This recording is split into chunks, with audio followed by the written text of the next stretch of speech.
Alors bonjour à tous, bienvenue dans cette session où nous allons parler de profil atypique et d'intelligence artificielle. Alors l'intelligence artificielle, c'est un petit peu le sujet à la mode. Vous avez remarqué, il y en a un peu de partout. Mais là, on va le prendre sous un autre angle. On va regarder en fait pourquoi il faut des profils atypiques en intelligence artificielle. Pourquoi c'est pas juste bien, mais pourquoi c'est obligatoire. Donc voilà. Je ne sais pas vous, mais moi, alors, je m'inscris dans beaucoup de conférences et des fois, j'obtiens des petits formulaires de ce type-là. Ça me demande si je veux participer, donc je peux rentrer mon nom, mon prénom, et on me demande si je fais partie d'une minorité. Et dans la liste des minorités, il y a les femmes. Alors, juste pour info, les femmes, la minorité femmes, d'après les chiffres de l'INSEE, on est 51,7%. Donc je ne sais pas vous, mais moi j'ai fait en maths, j'ai eu l'impression que quand on parlait de minorité, ça voulait dire moins de 50%. C'est quand même une minorité assez majoritaire. Ce qu'on trouve en France, on le trouve dans d'autres pays, hein, donc voilà. Mais il y a un vrai problème de diversité dans les métiers de la tech. Vous le voyez et on le voit. Et encore que j'ai une salle qui est assez féminine, on va dire, mais on n'est pas à la parité. Et toutes les formes de diversité, en fait, sont un peu sous-représentées par rapport à la population. Et donc, on va essayer de voir aujourd'hui en quoi la diversité peut apporter des choses, en particulier dans les métiers de l'IA. Et d'abord, on va parler déjà de qu'est-ce que j'entends par diversité. Qu'est-ce que ça veut dire, cette diversité-là? Alors, la diversité, la première qui nous vient en tête, et c'est celle par laquelle j'ai commencé, c'est la diversité de genre. C'est pas la seule. La diversité, c'est beaucoup plus large que ça, et ça couvre tout ce qui fait que vous êtes potentiellement différent de votre voisin. Alors, on est tous différents de son voisin, mais il y a quand même des catégories qui sont plus représentées que d'autres à chaque fois. Homme-femme, mais ça peut être sur d'autres critères.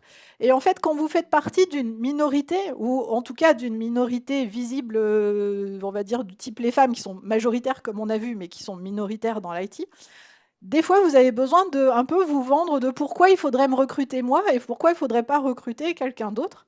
En fait, la diversité, ça va être votre force. Et c'est ça qui va vous permettre de potentiellement montrer que vous avez plus par cette diversité que quelqu'un qui ne serait pas dans la diversité. Pourquoi? Parce qu'en fait, il faut voir la diversité comme des gens qui sont dans une pièce noire. Vous êtes tous dans une pièce noire et en fait, chacun a ses propres biais. On a beau dire qu'on essaye de contrer les biais au maximum, j'ai des biais. Vous avez tous des biais. Et ces biais-là, en fait, vous êtes obligé de vivre avec. Vous n'en avez pas toujours conscience, mais ils existent. Donc c'est comme si dans une pièce noire, vous aviez une lampe torche qui éclaire une direction, celle où vous êtes biaisé dans cette direction-là. Si vous avez une autre personne qui a des biais différents, elle va éclairer dans une autre direction. Puis une troisième personne va éclairer dans une autre direction. Et si vous avez suffisamment de personnes différentes, vous allez pouvoir voir l'intégralité de la pièce. Alors toutes les images ont été générées par IA. Donc ne cherchez pas des fois des cohérences dans certaines choses. Parce que bon, les modèles d'IA font encore des choses un peu bizarres, du genre il y a des cailloux par terre, mais il en manque ni sur les murs ni au plafond. Donc on ne sait pas ce qu'ils font là, mais bon, voilà. Et donc du coup, vraiment, la diversité, c'est ça, c'est apporter le maximum d'éclairage sur un sujet, de manière à avoir le minimum de zones d'ombre. Et quoi que vous disiez, vous avez tous des zones d'ombre. Donc autant cumuler les zones d'ombre un petit peu pour les compenser et ne pas en avoir.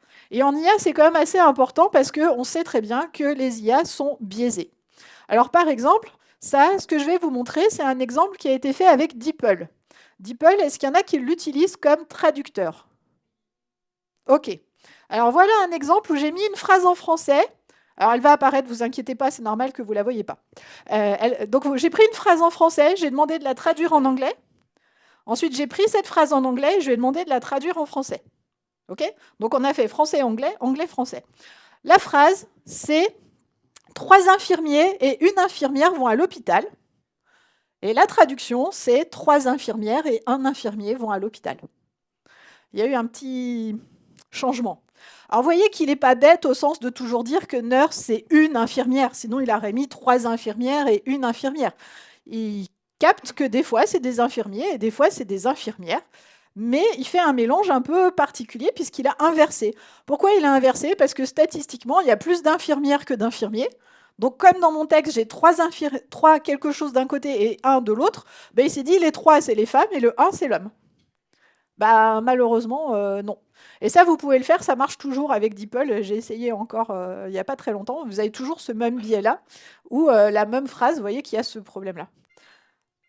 Faites attention quand vous traduisez d'une langue genrée à une autre langue genrée, en vous disant là, c'est parce que je suis passé par l'anglais. Si vous traduisez du français à l'espagnol, vous avez la même inversion. Pourquoi? Parce que les modèles, ils ne traduisent pas forcément du français à l'espagnol en direct. Il y a beaucoup de modèles qui vont passer par l'anglais sans vous le dire. Et du coup, même le fait de traduire du français à l'espagnol, vous pouvez espérer que vous auriez tres enfermedades. Voilà, si je ne suis pas trop mauvaise en espagnol. Et ben, enfin, vous voulez tres enfermeros et un enfermera. Et vous aurez l'inverse, en fait, parce que ça sera passé par une langue pivot qui, elle, n'est pas genrée au milieu. Donc vous avez ce genre de problème. Bon, si vous faites gaffe quand vous relisez vos textes, vous devriez vous en rendre compte. Il y a des choses plus graves. Google Photos, qui a cité à un couple afro-américain que leur photo selfie, c'était des gorilles dessus. Voilà, ça fait mal. Alors ils ont résolu le problème, hein. Pas en ajoutant de la diversité, ils ont supprimé la catégorie gorille. Merci Google. Et Uber a tué quand même un piéton. Ils avaient une voiture autonome en test.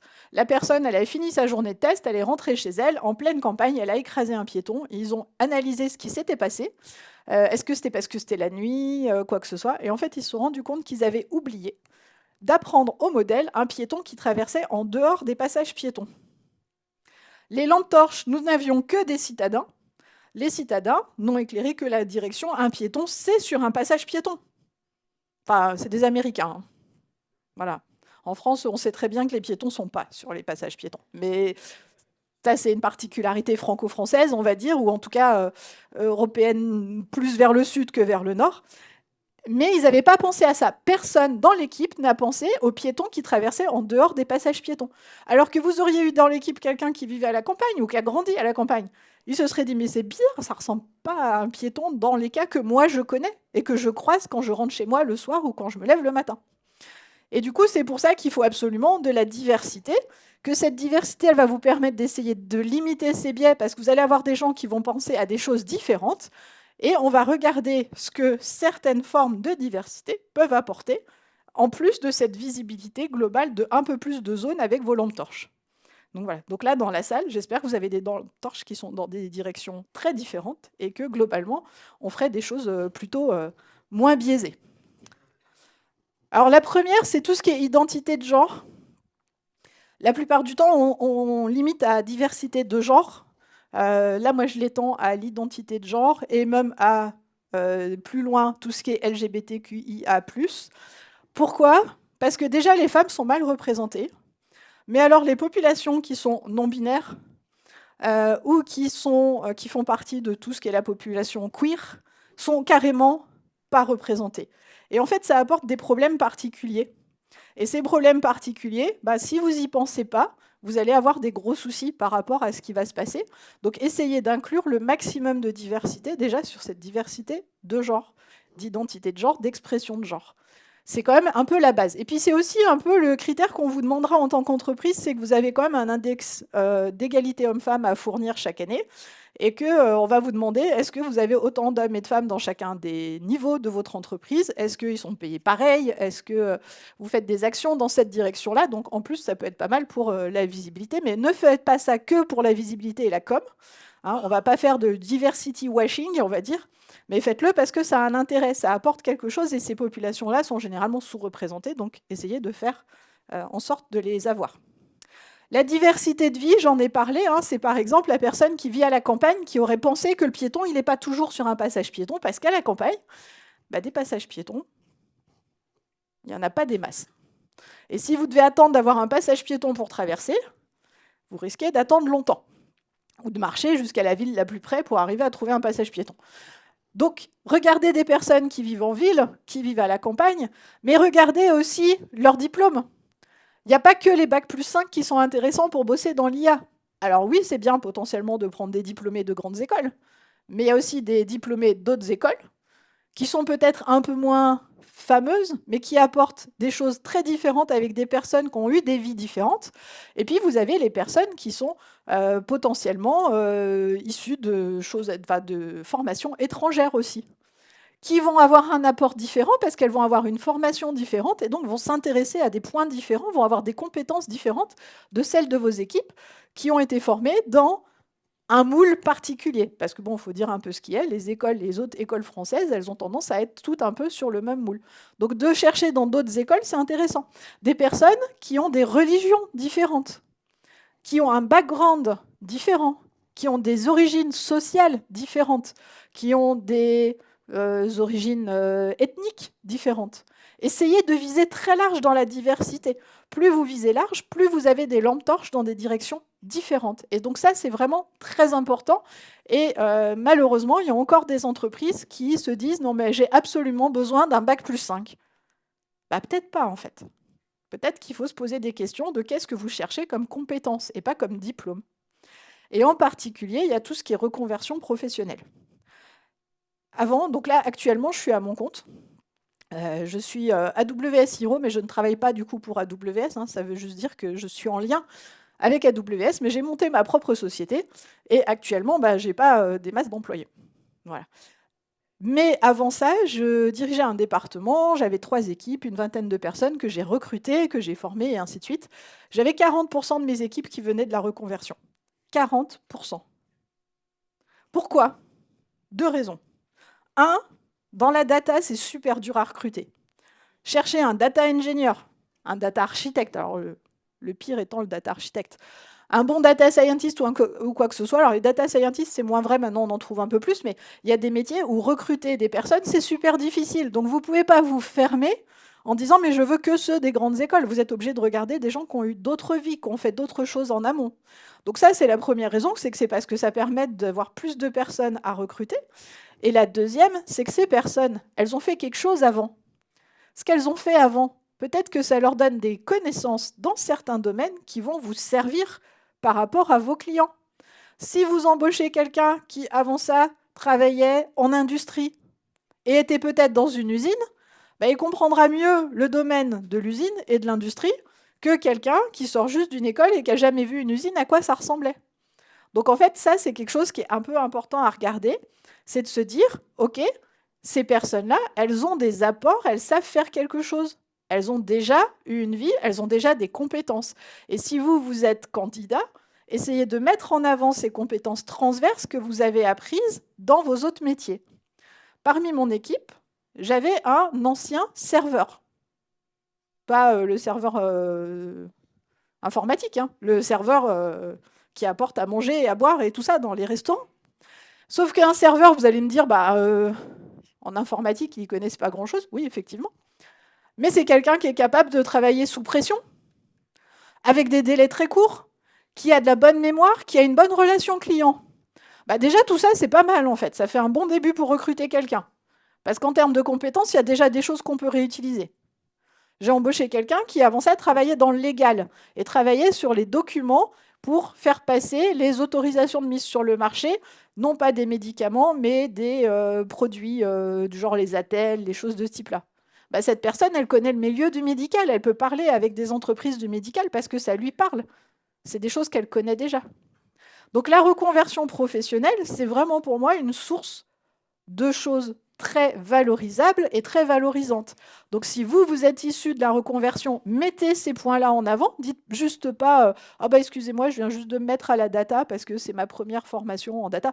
Non, dites avant j'ai fait ça et c'est utilisable comme ça.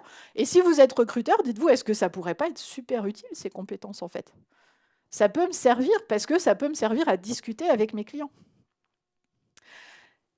Et donc toutes les formes de diversité peuvent apporter quelque chose. Mais celles sur lesquelles je veux le plus insister aujourd'hui, c'est les personnes dites en situation de handicap. Alors, j'ai mis volontairement un petit fauteuil, parce que quand on pense handicap, pour la plupart des gens, on pense fauteuil roulant, c'est-à-dire handicap physique, moteur. La personne a du mal à se déplacer. Alors déjà, on travaille dans l'informatique, reconnaissons que la difficulté à se déplacer n'est pas vraiment un problème la plupart du temps en informatique. C'est-à-dire, vous pouvez vous poser devant un ordinateur, vous servez de vos deux mains, même si vous n'avez pas de bras, il y a des systèmes de saisie autres par la voix, il y a des systèmes qui existent pour aider sur à peu près la grosse majorité des handicaps physiques. Et ces handicaps physiques visibles, ça ne représente que 20% de toutes les formes de handicap. Le handicap, c'est un spectre très très très large, et 80% des handicaps sont dits invisibles. Ça concerne une personne sur 6. C'est-à-dire que là, si vous regardez la rangée où vous êtes, en moyenne, il y a une personne en situation de handicap par rangée. Ça ne veut pas dire que vous avez forcément une RQTH, une reconnaissance en tant que travailleur handicapé, mais ça veut dire qu'en tout cas, il y a potentiellement quelqu'un dans la rangée qui souffre d'un handicap qui n'est pas visible, puisque là, a priori, en vous regardant, je ne vois pas de personnes en situation de handicap, mais je ne connais pas vos vies. Et du coup, ces handicaps, en fait, ils apportent aussi quelque chose. Ils apportent un autre éclairage. Par exemple, pour la voiture d'Uber, moi, je me poserais la question, si j'étais en fauteuil, de est-ce que les personnes en fauteuil, elles sont reconnues aussi comme des piétons ou pas? Est-ce qu'il faut 2 jambes, en fait, pour être un piéton? Sinon, ça pose problème. Est-ce que la personne qui a une béquille, est-ce qu'elle est reconnue aussi comme un piéton? Et la petite mamie avec son déambulateur, c'est un piéton? Et l'enfant dans la poussette, c'est un piéton?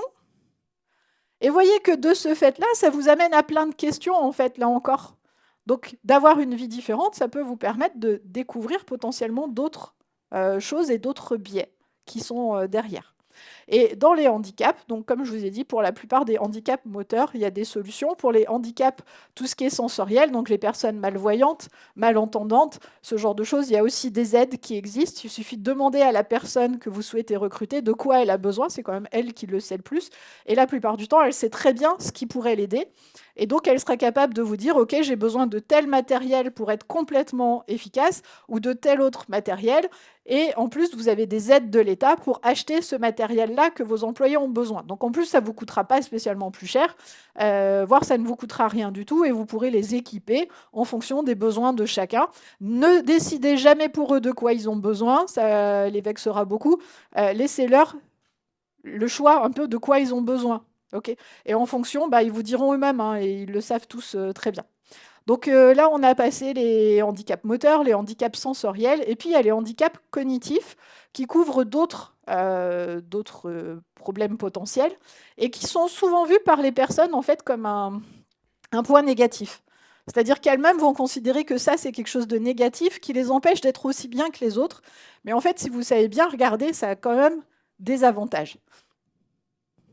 Le premier, c'est les troubles de l'attention. Donc les troubles de l'attention, qu'on dit TDA avec ou sans H, le H c'est pour hyperactivité, ce sont des personnes ou adultes, là c'est une image assez, on va dire pour pousser un peu le bouchon, qui vont chercher leurs clés par exemple. Alors oui, tout le monde cherche ses clés de temps en temps. Les personnes avec un TDA, une fois qu'elles ont posé leurs clés à quelque part, les clés disparaissent de leur esprit et n'existent plus. Je côtoie pas mal de personnes TDA, parce que dans ma famille, apparemment, il y a un nid à TDA. Voilà.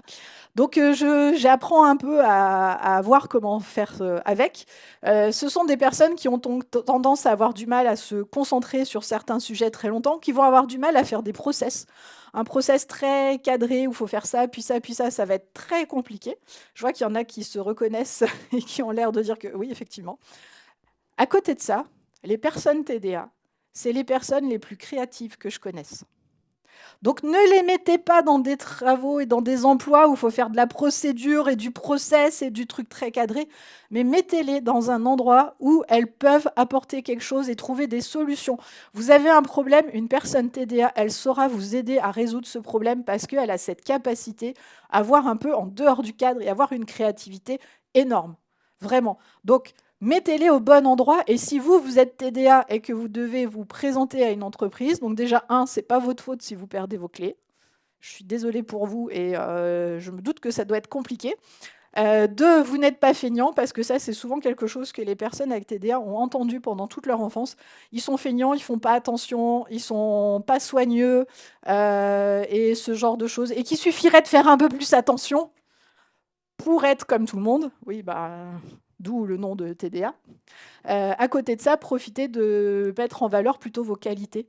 Et si vous êtes dans les bons métiers et dans les bons postes, vous pourrez vraiment vous éclater. Et j'ai travaillé avec des personnes TDA. Et franchement, ce sont de super employés. Il faut juste pas les mettre dans là où ils sont en difficulté, bien évidemment, mais vous pouvez arriver à faire beaucoup avec des personnes TDA, donc profitez-en. Donc voilà.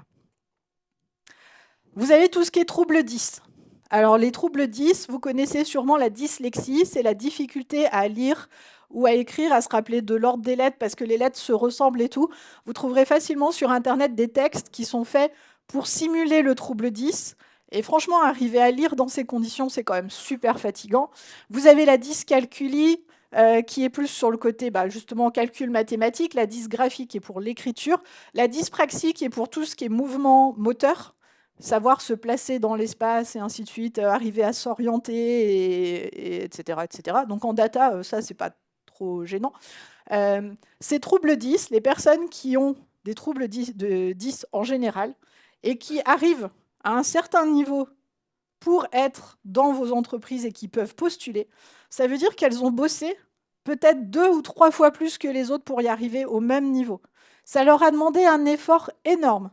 Donc ce sont des personnes qui sont quand même vachement bosseuses et qui ont trouvé des moyens de contourner leurs difficultés pour arriver à ce stade-là. Et donc ce sont des gens qui ne lâchent pas. Et vous pouvez y aller, ce sont des gens qui sont fiables et qui ont envie de progresser. Aujourd'hui, la dyslexie, c'est pas très grave, vous avez des correcteurs orthographiques, vous pouvez même utiliser l'IA générative, parce que c'est le terme du moment, pour vous aider à réécrire des textes si vous êtes dyslexique, donc ce n'est pas un souci. Par contre, là encore, ça vous apporte une autre vision des choses et peut-être à trouver des contournements au problème, parce que vous avez dû faire face à ça toute votre vie, donc mettez-le en avant. Et si vous rencontrez des personnes qui font des fautes sur leur CV ou leur lettre de motivation, c'est peut-être parce qu'elles sont dyslexiques ou peut-être parce qu'elles ne sont pas francophones. Alors, si c'est qu'elles ne sont pas francophones, dites-vous, est-ce que vous êtes aussi doué dans d'autres langues? Et ça va peut-être vous calmer un peu en disant, oui, bon, une personne qui n'est pas francophone d'origine et qui arrive à faire un texte de cette qualité, moi, je ne le ferai pas en une langue que vous parlez moyennement, que vous avez appris au collège ou au lycée et que vous avez à peu près oublié. L'allemand, par exemple. Voilà. Et si c'est une personne dyslexique, dites-vous que vous pourrez trouver sûrement des moyens de l'aider pour ça, mais par contre, elle pourra vous apporter d'autres choses à côté. Donc ça vaut le coup d'aller creuser, en fait, ce point-là aussi. Donc les troubles 10 sont très courants dans la population. Ils n'étaient pas du tout dans nos tranches d'âge. Alors je parle nos au sens général, parce que vous n'avez pas tous mon âge ici, mais à peu près. C'était pas forcément très bien diagnostiqué. Aujourd'hui, ça l'est mieux pour les enfants. Donc ceux qui sont à l'école ont la chance d'être un peu plus diagnostiqués, que ce soit sur le TDA ou sur les troubles 10, que ce qu'on a vécu à mon époque ou encore plus avant. Donc les gens ne savent pas forcément qu'ils sont 10 en fait. Des fois, eux-mêmes ne s'en rendent pas compte. Pareil pour le TDA, il y a des gens qui n'ont jamais été diagnostiqués. Et la dernière forme de handicap dont je parlerai, c'est le TSA. Donc le TSA, c'est le trouble du spectre de l'autisme. Donc l'autisme, c'est pas juste les gens qui se tapent la tête contre les murs. C'est beaucoup plus vaste que ça. Heureusement d'ailleurs. C'est un spectre, c'est pas juste une direction non plus, c'est vraiment quelque chose de très varié, qui veut dire qu'il y a différentes difficultés. Il y a eu plusieurs termes au cours du temps. Actuellement, on parle d'autisme de niveau 1, 2 ou 3, qui correspond à quel point la personne elle a besoin d'être accompagnée dans sa vie de tous les jours. Donc un niveau 3, c'est quelqu'un qui a vraiment besoin d'un accompagnement très très très très fort. Et donc généralement, ce sont des personnes qui vont vivre dans des établissements particuliers ou qui vont travailler en environnement contrôlé. Vous avez les niveaux 2, c'est des personnes qui vivent dans la population de tous les jours, qui ont généralement beaucoup de difficultés à trouver des emplois et à les maintenir, parce que leur difficulté fait que leurs collègues les trouvent bizarres. Mais vos collègues, quand ils sont bizarres ou quand ils ne veulent pas faire la pause café avec vous, c'est peut-être juste qu'ils ont un TSA et pas qu'ils ne vous aiment pas ou qu'ils ne veulent pas bosser avec vous. Donc posez-vous des fois les questions de ce qui pourrait être derrière. La plupart des gens, pareil, n'ont pas été diagnostiqués en plus, donc il y a les diagnostics qui sont assez tardifs. Et puis vous avez les niveaux 1. Les niveaux 1, il y a non seulement aucune déficience intellectuelle, mais c'est ce qu'on appelait avant les autistes de haut niveau et les Asperger. Ça ne correspond toujours pas au génie des films. Parce que dans les films, l'autisme, c'est d'un côté l'enfant qui ne parle pas et qui se tape la tête dans les murs, ou de l'autre, c'est Sheldon. Sheldon, il sait tout sur tout, il est hyper coincé, rigide dans ses comportements. Il y a quand même un gros spectre au milieu entre les deux. C'est pas Rain Man non plus, la plupart des autistes, vous leur mettez une boîte d'allumettes, vous l'achetez par terre et ils vous diront pas combien il y a d'allumettes. Okay, donc même s'ils sont niveau 1. Mais les niveaux 1, c'est des gens, et même les niveaux 2, qui sont passionnés par un sujet. Ils sont passionnés par ce sujet au point de pouvoir s'intéresser à tout ce qui passe sur ce sujet. Ils vont avoir une super mémoire de tout ce qui est sur ce sujet. Et du coup, ils vont être super bons. Ils vont être super bons, ils vont même pas faire d'efforts particuliers pour travailler sur ce sujet. Donc quand vous avez des gens qui sont à fond sur un sujet, et qu'en plus ça tombe bien parce que c'est le sujet que vous voulez les embaucher dessus, bah, profitez-en en fait. Alors oui, peut-être qu'ils ne seront pas toujours présents aux soirées, aux after-work ou aux choses comme ça, mais ce n'est pas forcément ce que vous cherchez non plus, vous cherchez quand même des gens qui travaillent. Alors il y a quelques particularités parce que chaque personne qui souffre de TSA a des hyper et des hyposensibilités. Il y en a certains qui craignent la lumière forte, il y en a qui au contraire ont besoin d'une lumière très très forte, il y en a qui craignent le son, qui ont besoin de bruit très très doux et qui pourront travailler que dans un environnement très calme. Donc ne les mettez pas ceux-là en open space, à part si votre open space est très triste et qu'il n'y a personne qui parle. Mais voilà, donc adaptez-vous un petit peu aux besoins de chacun, mais ce sont des personnes qui potentiellement peuvent donner beaucoup, et c'est parce qu'elles sont TSA qu'elles seront très très bonnes dans leur domaine. Donc voilà. Le TSA me touche particulièrement parce que j'ai été diagnostiquée TSA il y a 2 ans. Du coup, c'est assez récent que je sois diagnostiquée. C'est la première fois que je le dis en public, d'ailleurs. Et merci. Et du coup, clairement, si je suis là aujourd'hui à vous parler d'IA, à faire des conférences sur l'IA, à écrire des livres sur l'IA, c'est parce que j'ai comme intérêt spécifique l'intelligence artificielle. Et c'est ce qui m'a aidé à progresser dans ce domaine et arriver où j'en suis actuellement. Clairement, je ne serais pas autiste, je ne serais pas là. Mais voyez que je suis autiste et que je suis face à vous, en train de vous parler. Je parle, j'échange, je discute. Je connais plusieurs personnes dans cette salle avec qui j'échange sur une base plus ou moins régulière. Donc voilà. Donc faites attention à ça. Vous avez peut-être des préjugés sur toutes ces formes de handicap. Essayez de vous dire que ce ne sont peut-être que des préjugés. Apprenez à connaître les gens et vous verrez qu'ils apporteront beaucoup. Ils apporteront beaucoup dans toute entreprise et encore plus dans l'intelligence quand vous avez besoin d'avoir ce côté anti-biais en fait. Essayez de déterminer quels biais potentiels peuvent avoir vos équipes et de voir comment vous pourriez les aider pour ne pas tomber dans les biais.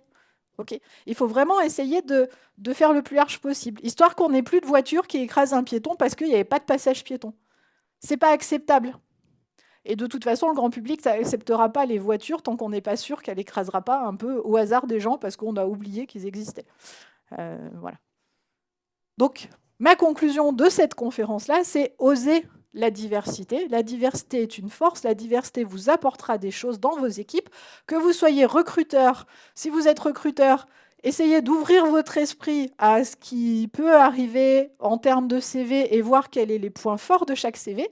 Et si vous êtes candidat, essayez de mettre en avant les points forts de ce qui, pour vous, est potentiellement un handicap ou quelque chose contre vous. OK ? Vous êtes peut-être ci ou ça, mais peut-être que ça va vous apporter quelque chose, et bien mettez-le en avant auprès des recruteurs, dites-le. Moi, j'ai cette différence-là, ça vous apportera ça, et soyez fiers de ce qui est fait, que vous n'êtes pas comme tout le monde, et que justement, parce que vous n'êtes pas comme tout le monde, bah, peut-être que c'est vous qu'il faut recruter. Je vous remercie, et j'ai du temps pour des questions.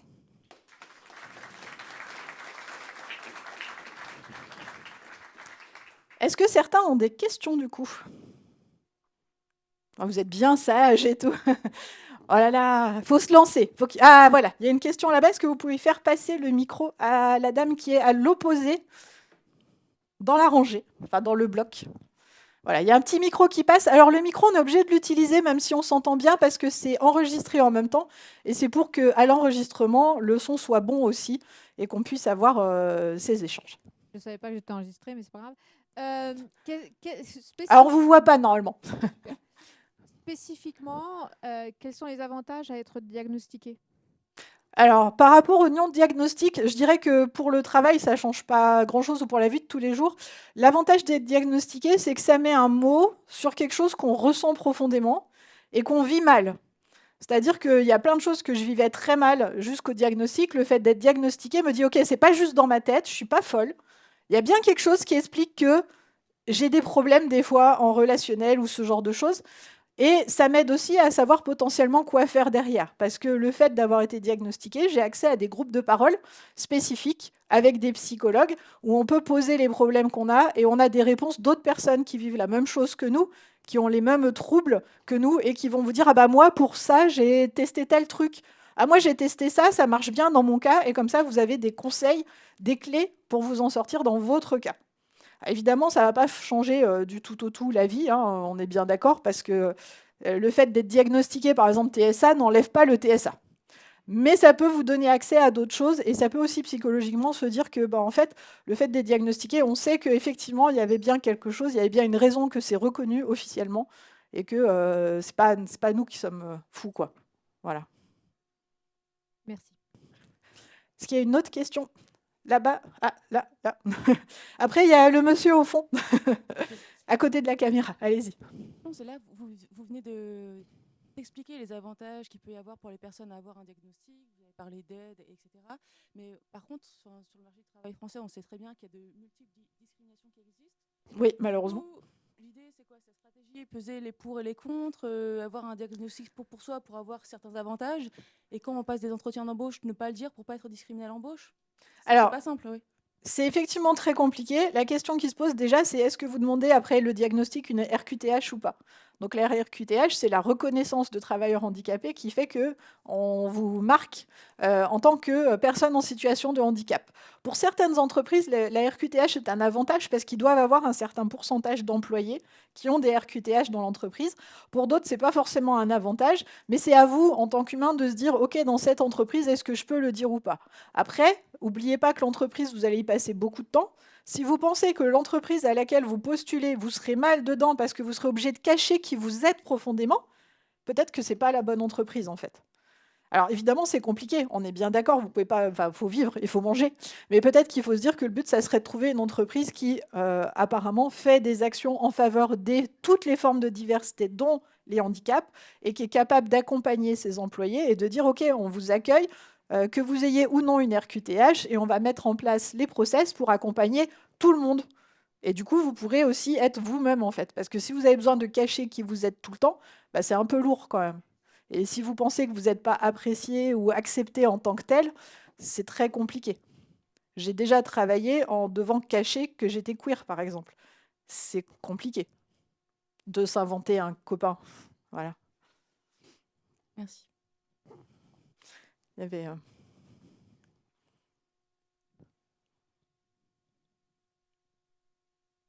Bonjour, merci Bonjour. pour ce partage. Moi, j'avais une question plutôt focus sur justement les TSA. C'est vrai qu'on n'a pas toujours la chance, pour tout le monde d'ailleurs, de travailler vraiment dans ce que je dirais son violon dingue. Dans le cas des TSA, comment ça peut se passer si on ne travaille pas, par exemple, dans le truc où qu'on sent vraiment, parce que c'est difficile de trouver un métier là. Vous avez des expériences par rapport à ça? Alors, effectivement, pour un TSA, il y a le côté hyper... On a de la chance. On travaille dans le métier dont c'est le centre d'intérêt spécifique. Et puis, il y a ceux qui ne peuvent pas travailler dans leur centre d'intérêt spécifique. Il y a des fois, il y a des moyens de travailler dans un centre d'intérêt qui est proche de son intérêt spécifique et qui permet d'avoir un petit peu ce côté-là. Et pour les autres, malheureusement, quand votre intérêt spécifique est quelque chose dans lequel vous ne pouvez pas travailler parce que ce n'est pas utilisable en entreprise et il n'y a aucune entreprise qui est intéressée à ça, ni à des choses connexes, il faut arriver à trouver un emploi où vous êtes suffisamment souple pour pouvoir potentiellement gérer vos horaires, pour que si vous avez besoin à un moment donné de vous lancer à fond dans votre passion, parce que là, ok, vous avez besoin pendant 2 heures de faire un truc que vous adorez pour arriver à vous reconcentrer, on ne vous dise pas oui mais c'est 14 heures, donc en fait là tu dois travailler sur ton point et les horaires c'est 14-16. Donc essayez de trouver quelque chose où c'est un peu plus souple, où les horaires vous êtes un peu plus libres, ce qui vous permet de mettre un peu de votre passion dans les autres horaires autour de ça, parce que sinon, effectivement, c'est compliqué. Après, moi, je côtoie des TSA qui sont fans de jeux vidéo et d'informatique. Et ben, du coup, développeurs, ils sont au moins sur un ordinateur déjà. Ça ne compense pas complètement le côté jeu ou autre, mais ça permet déjà d'avancer vers ça. Et puis, dans l'idéal, ils aimeraient bien travailler dans une société de jeux vidéo. Parce que c'est dans ce cas-là, travailler dans son domaine de prédilection. Donc il faut arriver à trouver comment jongler avec ça, mais c'est pas forcément évident et il n'y a pas de solution magique qui marche pour tout le monde en fait, hein. Il y a des gens qui ont beaucoup de mal à trouver de l'emploi à cause de ça, parce que le centre d'intérêt spécifique est très particulier et que, comme on dit vulgairement, ils saoulent leurs collègues avec leur centre d'intérêt spécifique, parce qu'ils vont raconter tous les détails de la guerre de sécession à chaque fois qu'on leur dit bonjour, comment ça va. Et forcément, les collègues, à un moment donné, ils seront super calés sur la guerre de sécession, mais ils vont arrêter de demander bonjour, de dire bonjour surtout, ce qui est un peu dommage. Donc, apprenez aussi, quand vous n'êtes pas TSA, à voir les personnes qui sont TSA et arriver à leur faire parler un peu de leur passion pour aussi les... Ben, c'est comme une soupape de sécurité, en fait. Donc, voilà. Aidez-les un peu sur ça. Mais il y a pas vraiment de... C'est dommage, hein, sinon ça serait déjà fait, mais malheureusement, on ne sait pas faire. Donc, voilà. Est-ce que vous avez d'autres questions? Il reste 10 minutes. Ah, il y a par ici.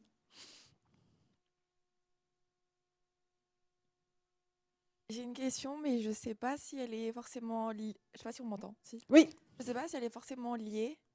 alors on va essayer, on verra. Du coup, voilà, vous avez parlé de différents types d'handicap, de troubles, mais est-ce que les troubles psychiques, tels que l'anxiété ou les TCA, comment est-ce que ça peut être géré par rapport même justement au RQ... Hein. RQTH. Merci.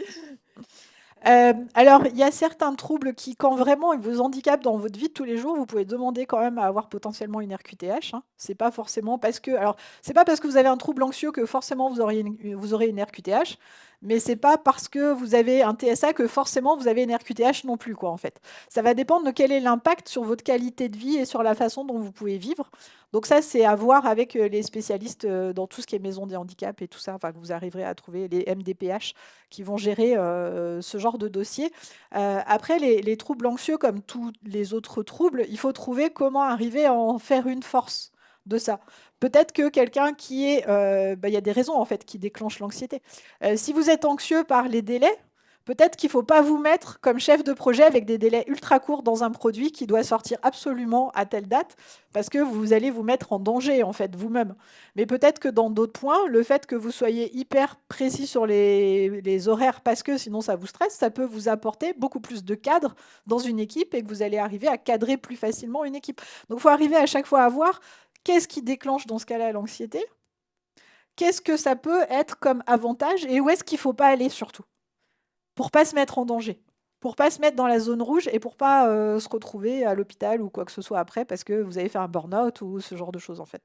Voilà, donc il faut arriver à déterminer ça. Là encore, il n'y a pas de réponse magique, hein, malheureusement.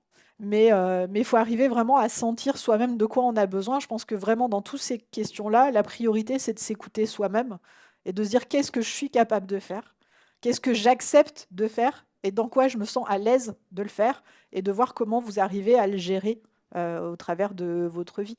Donc peut-être que pour certaines formes d'anxiété, c'est l'open space, c'est impossible parce qu'il y a trop de gens autour et que l'anxiété vient de la foule et peut-être qu'il vous faut un bureau dans un coin ou travailler en télétravail. Maintenant, le télétravail, c'est pas quelque chose de rare, hein. Avec le Covid, on a pris l'habitude. Alors, il y a des entreprises qui reviennent, qui essayent de vous faire revenir, mais peut-être que c'est l'occasion de discuter en disant que vous pouvez revenir de temps en temps, mais pas tout le temps, parce que vous, votre anxiété, elle est déclenchée par la présence d'autres personnes autour et que l'open space est trop compliqué pour vous, quoi. Donc, c'est à voir. Chacun doit voir un peu. Voilà. Je ne sais pas si ça, du coup, ça répond vraiment à votre question, parce que, en gros, ma réponse est je n'ai pas de réponse, mais bon. Est-ce qu'il y a d'autres questions?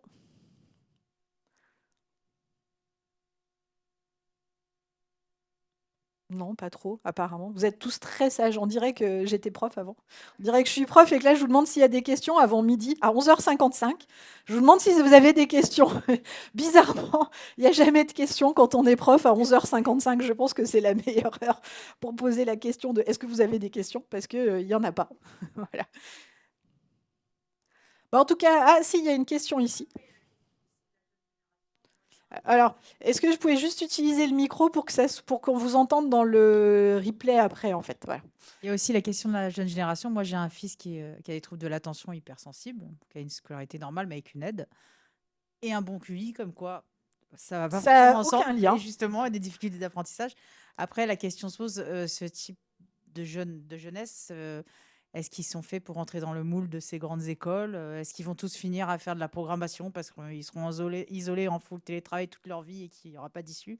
Est-ce que vous pensez que le système scolaire va s'adapter et l'enseignement supérieur? Ça, je pense qu'il y a des enjeux là-dessus. Alors, le système scolaire, il y a quand même des adaptations qui ont été faites dans le système Il y scolaire. a des détections qui sont faites maintenant. C'est détecté Voilà. plus qu'avant. Ça ne veut pas dire Ouais, que c'est détecté tout le c'est temps. encadré, mais j'ai l'impression que par la suite, pour les études supérieures, C'est il y compliqué. a un vide là-dessus. Alors, c'est compliqué, mais l'avantage d'avoir été diagnostiqué fait que peut-être qu'ils auront plus d'aide que ce que dans ma génération on a eu. Moi, j'ai fait toute ma scolarité sans être diagnostiquée, sans avoir d'aide, sans quoi que ce soit, en fait. Ouais. Et j'ai fait ma scolarité, j'ai un doctorat.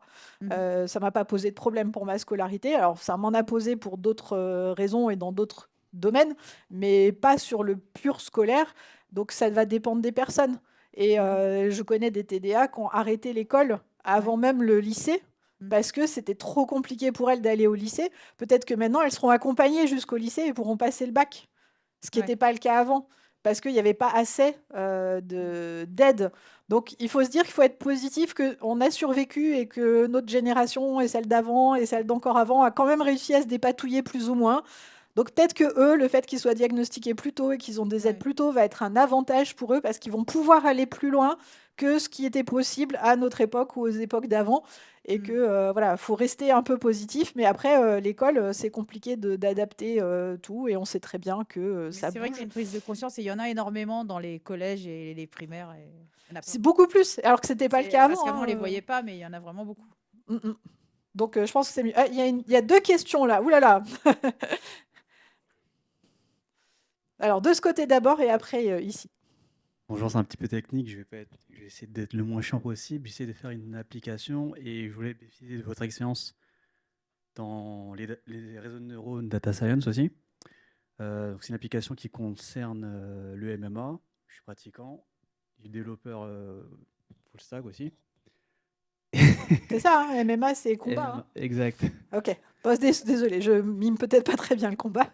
Je vois Il n'y a que pas de kata, il y a des sparring, mais il n'y a pas de kata. Et donc, mon application, elle aurait pour but de récupérer donc, le Sherdog, donc les stats des combattants par catégorie, et derrière de créer, enfin, de faire du matchmaking, donc en différentes organisations.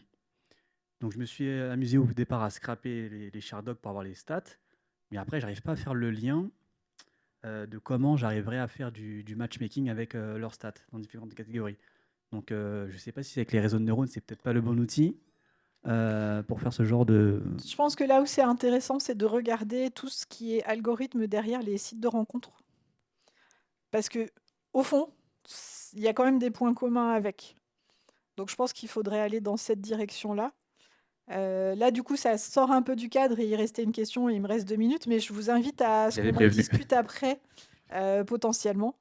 Voilà, qu'on en discute derrière. Mais je pense que côté association et tout ce qui est algorithme de... ouais, c'est ça. Trouver le bon partenaire. Dans les jeux vidéo, pour créer les équipes, il y a beaucoup de jeux où ils adaptent le niveau des joueurs pour les mettre ensemble et équilibrer les équipes, qu'il n'y ait jamais une équipe qui gagne tout le temps face à une autre ou quoi que ce soit. Je pense que tout ça, c'est des domaines dans lesquels vous pouvez chercher de l'inspiration au niveau de la bibliographie. Merci pour la réponse. Je vais passer le micro et discuter. Bonjour. Bonjour. J'aurais une question par rapport à un profil, on va dire, psychologique, psychologique, par rapport à la personne elle-même. Comment savoir vers quel métier se diriger, puisqu'il en existe quand même plusieurs. Vous avez parlé par exemple de data architecte. Est-ce qu'il y aurait une recommandation par rapport à, je ne sais pas, une présentation de ces différents métiers, par rapport vis-à-vis aux spécificités de la personne qui s'intéresse à ces métiers? Alors effectivement, il y a des points où certains métiers, alors pour ce qui est data IA, il y a des points qui sont plus intéressants par rapport à certains profils que d'autres. Sur certaines autres conférences, c'est pas celle d'aujourd'hui, mais je parle des différents métiers avec justement quelles sont leurs particularités. Et par exemple, sur les data analystes, il y a des entreprises qui sont spécialisées dans l'embauche de TSA, donc de personnes du trouble autistique, parce que ces personnes sont réputées pour être meilleures sur le côté data analyse. Et du coup, data analyst, si vous avez un TSA, le data analyst est pas mal comme job, parce que ça utilise vos forces. La capacité d'identifier des choses qui diffèrent du pattern général, des choses de ce type-là. Moi, perso, ma force, c'est que je trouve les trèfles à 4 feuilles. Je les cherche pas, mais le simple fait de me balader au milieu des trèfles, les trèfles, quand ils ont 3 feuilles, l'angle entre les feuilles, il est de 120 degrés. Quand ils en ont 4, c'est 90 degrés. Mon œil, naturellement, il voit des trèfles dont les feuilles sont pas écartées pareil. Je compte pas le nombre de feuilles, je vois que les feuilles n'ont pas l'écartement normal, ça me saute aux yeux et je trouve les trèfles partout où je vais. Donc si vous voulez des trèfles à 4 feuilles, restez près de moi quand il y a de l'herbe. Il y a de fortes chances que j'en trouve, je sais plus quoi en faire, c'est un enfer, j'en ai trop. Alors qu'il y a des gens qui n'en trouvent jamais de leur vie, même en cherchant. Et ben, en data analyst, ça c'est vachement mis en avant, du coup. Et c'est utilisé par des entreprises qui sont spécialisées dans ça. Donc voilà, le data scientist, c'est très bien pour quelqu'un qui manipule beaucoup les maths et qui est très très doué sur les maths et qui arrive à voir des choses en mathématiques potentiellement ou ce genre de choses, même s'il ne faut pas forcément être bon en maths pour être data scientist. Mais c'est vrai que ça favorise en fait les personnes qui sont très naturellement douées en maths, qu'on la bosse des maths, ce qu'on disait avant. Voilà. Donc en fonction des métiers, effectivement, il y a des particularités qui peuvent être un atout encore plus fort. Mais ça va vraiment dépendre de la particularité. Je ne peux pas vous répondre pour toutes les particularités, mais ça va dépendre de la particularité et des potentiels métiers visés. Et il y a des choses qui correspondent beaucoup plus que d'autres. On parlait de matchmaking et de choses comme ça. Bah, là, c'est exactement ça. Il y a des matchs qui sont beaucoup plus évidents que d'autres, en fait, et qui font que ça collera plus ou moins, quoi. Donc l'idée, c'est de se renseigner un petit peu par soi-même sur on va dire, les spécificités recherchées par métier. Et les Et de voir- spécificités et du les profil spécificités de la voir, personne. c'est ça. Ok. Et de voir où est-ce que ça colle du coup le plus et où est-ce que ça a le plus d'avantages à le mettre. C'est un peu comme un joueur de foot. S'il est bon à l'attaque ou qu'il est très bon pour viser les cages, vous allez le mettre à l'attaque. Sinon, peut-être que s'il est doué pour voir un peu le match, comment ça se passe, vous allez le mettre en défense. Enfin, vous avez la bonne position du bon joueur. Un super attaquant que vous mettez en défense, il est nul. Ça sera la même chose pour la personne. Donc, trouvez son bon poste et il faut regarder quelles sont les spécificités, quelles sont les caractéristiques qui sont recherchées. Ah, je vois qu'on a atteint le 0. Merci beaucoup à tous, en tout cas.